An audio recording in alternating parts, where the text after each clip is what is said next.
Century 21 et ses 915 agences immobilières au service de vos projets partout en France présentent Sud Radio Conseil de famille.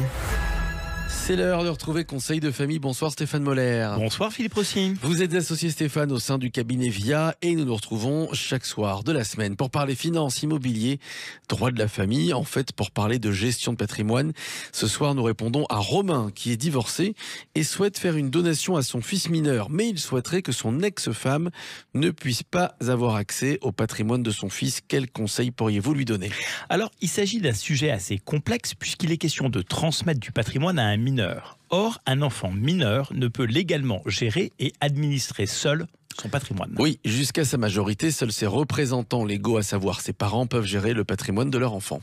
Oui, bien que l'argent placé au nom de l'enfant lui appartienne, ses parents peuvent, selon la loi, pour subvenir à ses besoins, jouir du patrimoine de leur enfant. Tout à fait. Jusqu'à ses 16 ans, les parents peuvent, de surcroît, percevoir les fruits de son patrimoine, tels revenus locatifs, intérêts de placement, etc., etc. Oui, sauf que dans notre cas, le parent donateur souhaite exclure son ex-femme de la gestion du patrimoine transmis aux mineurs. Alors, comment faire? Eh bien, dans notre cas, Romain ne souhaite donc pas que son ex-femme puisse gérer et établir des actes d'administration ou de disposition.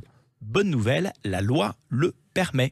Par exemple, en désignant au moment de la donation ce que l'on appelle un tiers administrateur, c'est-à-dire une personne chargée de gérer les biens que Romain a donnés à son fils. Il s'agit donc d'une clause d'exclusion fréquemment utilisée dans le cas d'un divorce ou en cas de mésentente. Ce tiers administrateur va donc exercer pendant toute la minorité de l'enfant tous les droits de celui-ci à la place de ses représentants légaux. C'est plutôt astucieux pour un grand nombre de parents divorcés qui ne souhaitent pas que leur ex-conjoint s'immisce dans les affaires financières et immobilières de leur enfant mineur, qui, Stéphane, peut être désigné en tant qu'administrateur. Alors c'est le donateur qui a la libre désignation de cette personne. Il peut s'agir d'un ami ou d'un professionnel.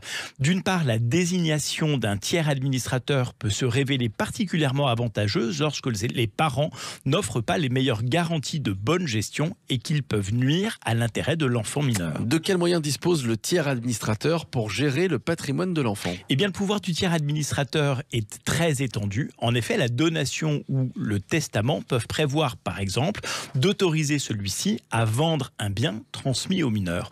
Le tiers administrateur aura les mêmes pouvoirs que ceux du représentant légal et devra par conséquent obtenir une autorisation du juge des tutelles pour établir des actes importants comme par exemple la vente d'un bien. Décidément, tout est prévu et d'un point de vue fiscal, quelles sont les conséquences d'une telle désignation? Eh bien, fiscalement, l'ex-épouse de Romain est en droit de demander une imposition distincte de celle de son fils.